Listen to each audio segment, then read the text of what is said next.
appropriately enough, we can now talk to Jacob Rees Mogg now, who is live in Somerset. Mr. Rees Mogg, many thanks for being with us. I want to discuss the events of last night in just a moment, but I want first to deal with the reasons, the apparent reasons that those protesters were there, the reason that they were calling you a fascist and a racist. And it all seems to stem from your attendance at a dinner some 5 years ago, a dinner hosted by an organisation which wants to see the repatriation of black British citizens.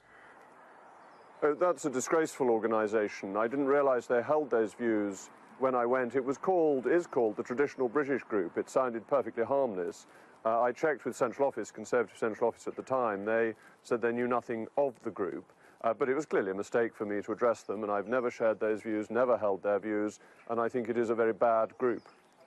Do you think your due diligence on that particular evening was perfectly prim and proper? Oh, well, clearly I made a mistake, so the obvious answer is I should have done more. But one learns from one's mistakes, and I'm more careful about the groups that I speak to. Obviously. I wouldn't want to go to a group like that again. It was a mistake, and I'm very sorry I made the mistake, because they are an appalling group with really, really unpleasant views that I do not share. So what then do you make of the accusation that was laid directly at your door last night, that you are a fascist, that you are a racist?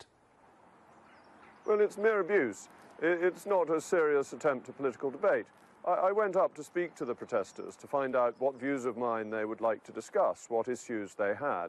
They didn't mention the Traditional Britain Group, so I think that's an ex post facto explanation of their behaviour. They just shouted. And you can't have a rational debate with people who just shout and wear masks to cover their identities. I agree very much with what Peter Tatchell was saying, who is such an impressive campaigner, but does so within the bounds of the law. It's a free country. People have the right to protest. Indeed, it's an essential part of how our democracy develops. But just shouting people down doesn't get you anywhere. Sorry, so what is the difference between a proper protest, the type that you were just describing, and what happened last night? I mean, I think back to, you know, the 90s and the poll tax riots and the demonstrations that were going on then. There were a number of protests that were made back then which were absolutely of a piece with what happened last night. You ask the key question, that there is a borderline between what is legitimate peaceful protest and what crosses over that borderline. And it's not always immediately clear where that borderline is drawn. I would say of last night's protest that they were perfectly entitled to come in. They were perfectly entitled to say they disagreed with me. It was a little odd to be wearing balaclavas. Mr. Rees Mogg, in the footage that we've seen emerge from last night, there is a gentleman in a white shirt who clearly felt the need to intervene on your behalf. Do you know who he is? No, I don't. What I wanted to do last night was to stop anything like that happening. And therefore I put myself between those two protagonists, because nobody was going to hit me, and it was very unfortunate that it became more scuffly after the beginning. Did you have a belief that you would be able to engage with these people when you, I have to say, took a step that many people would not have done when confronted by people shouting at them wearing balaclavas, and approached them to discuss matters directly?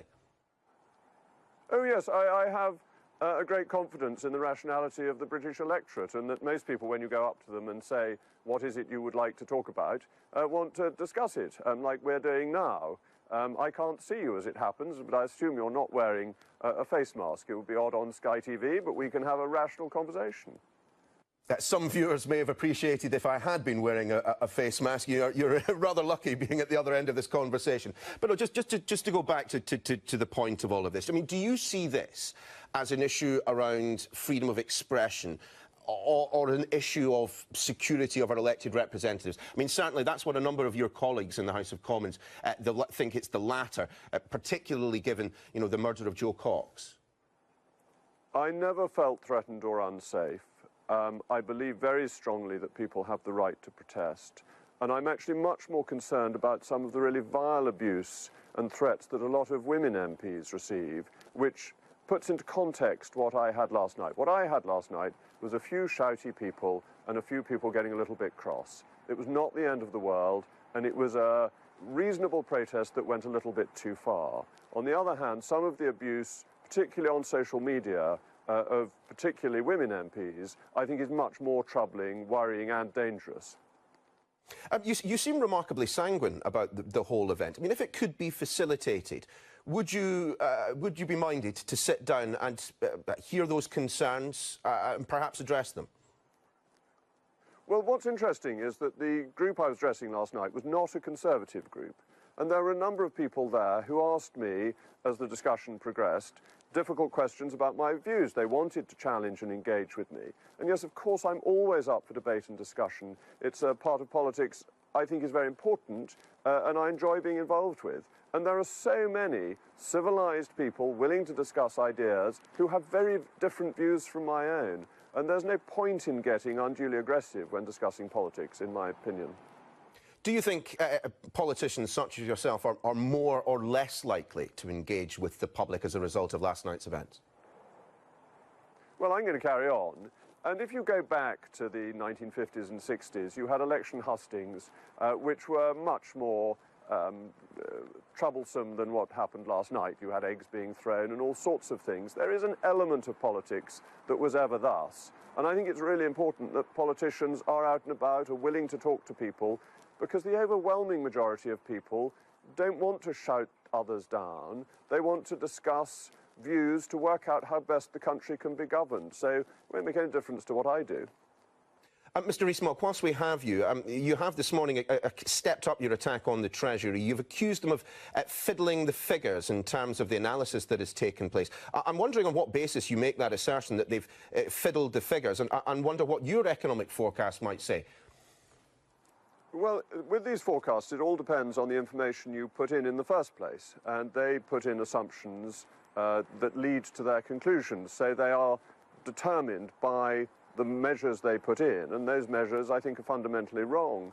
But you need to remember that George Osborne thought that the Treasury used to fiddle the figures. And that's why he set up the Office for Budget Responsibility, because he felt that the Treasury, under Gordon Brown's chancellorship and prime ministership, just invented the forecasts to meet the political needs of their political masters. And I'm afraid I think the same thing is happening again. This isn't new, it's fairly traditional. Mr. Rees Mogg, many thanks for being with us. Thank you.